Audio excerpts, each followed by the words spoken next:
Welcome back to our channel ക്യൂ ക്യാമി. കാനോന്റെ ജനപ്രിയ ക്യാമറയായിരുന്നു കാനോന്റെ 5D Mark IV എന്നൊരു ക്യാമറ.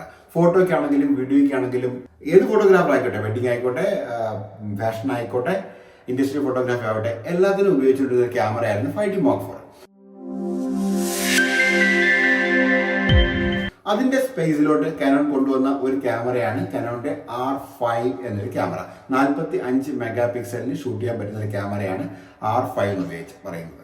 ഇതിന്റെ സെൻസർ വന്നിട്ട് ഡ്യുവൽ പിക്സൽ സിമോസ് AF2 സെൻസറാണ് ഉപയോഗിച്ചിരിക്കുന്നത്. പ്രോസസർ ആണെങ്കിൽ ഡിജിക് എക്സ് പ്രോസസറാണ് ഉപയോഗിച്ചിരിക്കുന്നത്. ഈ ഡിജിക് എക്സ് പ്രോസസർ സീരീസ് തന്നെയാണ് R6 Mark IIലും R3ലും ഒക്കെ ഉപയോഗിച്ചിരിക്കുന്നത്. ഈ ഒരു പ്രോസസ്സർ തന്നെയാണ്. ഒരുപാട് R&D ചെയ്ത് കാനോൺ ഡെവലപ്പ് ചെയ്തെടുത്ത ഒരു സെൻസറാണിത്.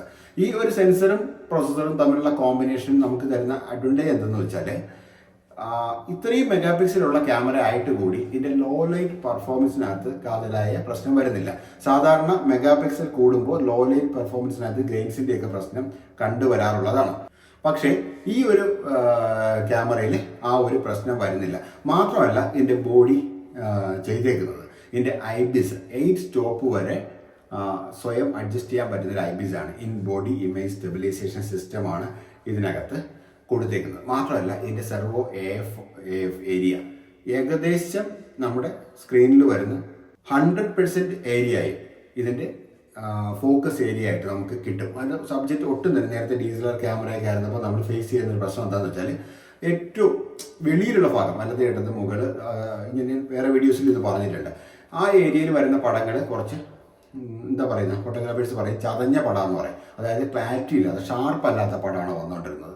പക്ഷേ ഇതിനകത്ത് അങ്ങനത്തെ പ്രശ്നം വരുന്നില്ല. അതിൻ്റെ വ്യൂ ഫൈൻഡർ പറയുകയാണെങ്കിൽ വ്യൂ ഫൈൻഡർ കുറച്ചുകൂടെ നേരത്തെ ഉണ്ടായിരുന്ന ക്യാമറയൊക്കെ കുറച്ചുകൂടെ ബെറ്റർ ആയിട്ട് നമുക്ക് റിസൾട്ട് കാണാൻ പറ്റുന്ന ഒരു വ്യൂ ഫൈൻഡറും കൂടിയാണ് R5ൽ ഉപയോഗിച്ചേക്കുന്നത്. പിന്നെ ഇതിൻ്റെ ഫോക്കസിന് ഐ ആണോ, ഫേസ് ആണോ, ഹെഡ് ആണോ, ഇതൊക്കെ ഡിറ്റക്ട് ചെയ്യാനുള്ളൊരു ഓപ്ഷൻ കൂടെ വന്നിട്ടുണ്ട്. അതുകൊണ്ട് തന്നെ നമുക്ക് ഓട്ടോ ഫോക്കസിൽ വർക്ക് ചെയ്യുമ്പോഴത്തേക്കും നമുക്ക് ജസ്റ്റ് അതിനെ ഒന്ന് ഫോക്കസ് ചെയ്ത് കൊടുത്താൽ ആ ഫോക്കസിനെ ഫോളോ ചെയ്ത് തന്നെ വർക്ക് ചെയ്യാനുള്ളൊരു പ്രത്യേകതയും R5-നുണ്ട്.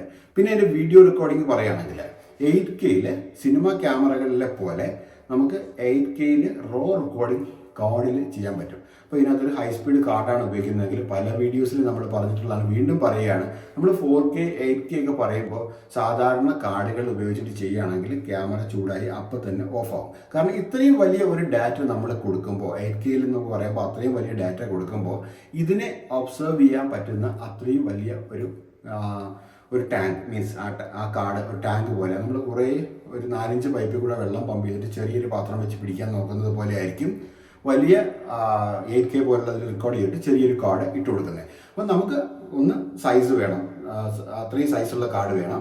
അതുപോലെ തന്നെയാണ് അതിൻ്റെ റീഡിങ് സ്പീഡും റൈറ്റിംഗ് സ്പീഡ് മിനിമം ഒരു 300-ന് മുകളിലെങ്കിലും ഉള്ള ഒരു കാർഡ് വേണം നമ്മൾ 8K 4K ഒക്കെ റെക്കോർഡ് ചെയ്യുമ്പോൾ ഉപയോഗിക്കാനായിട്ട്. അപ്പോൾ ഇത് സാധ്യമായി 8K നമുക്ക് റെക്കോർഡ് ചെയ്യാൻ പറ്റുന്ന, റോയിൽ റെക്കോർഡ് ചെയ്യാൻ പറ്റുന്ന ഒരു സംവിധാനമാണ് ഇതിനകത്തുള്ളത്. 4K പറയുകയാണെങ്കിൽ 120 ഫ്രെയിം പെർ സെക്കൻഡ് വരെ നമുക്ക് റെക്കോർഡ് ചെയ്യാൻ പറ്റും. അത് ക്രോപ്പ് ഇല്ലാതെ ഫുൾ ഫ്രെയിമിൽ നമുക്ക് റെക്കോർഡ് ചെയ്യാൻ പറ്റും.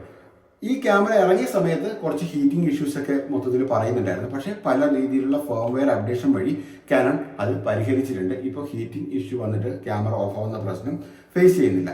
മാത്രമല്ല 405 മെഗാ പിക്സലിൽ വരെ നമുക്ക് പടം എടുക്കാൻ പറ്റുന്ന പുതിയൊരു ഓപ്ഷൻ കൂടി ഇതിനകത്ത് കൊണ്ടുവന്നിട്ടുണ്ട്. കണ്ടിന്യൂസ് ആയിട്ട് പടം എടുത്തിട്ട് ആ പടത്തിനെ കമ്പൈൻ ചെയ്തായിരിക്കും ഇത് ചെയ്യുക. പക്ഷേ നമുക്ക് പ്രൊഡക്റ്റ് ഫോട്ടോഗ്രാഫി, ഇൻഡസ്ട്രിയൽ ഫോട്ടോഗ്രാഫി, അല്ലെങ്കിൽ വളരെ വൈഡ് ലെൻസ് ഇട്ടുള്ള ഒരു ലാൻഡ്സ്കേപ്പ് ഹോൾഡിങ്സിലൊക്കെ വെക്കാനായിട്ടുള്ള ഒരു പടമൊക്കെ എടുക്കാൻ നേരത്ത് ഈ ഒരു ഓപ്ഷൻ നിങ്ങൾക്ക് വളരെ ബെറ്റർ ആയിട്ടുള്ള രീതിയായിരിക്കും. അങ്ങനെയുള്ള ആൾക്കാർക്ക് ഇന്നുള്ളതിൽ വെച്ച് ഏറ്റവും വലിയ മെഗാ പിക്സലിൽ ഏറ്റവും വലിയ പടം തരുന്നത് കാനോണിൻ്റെ R5 ആണ്.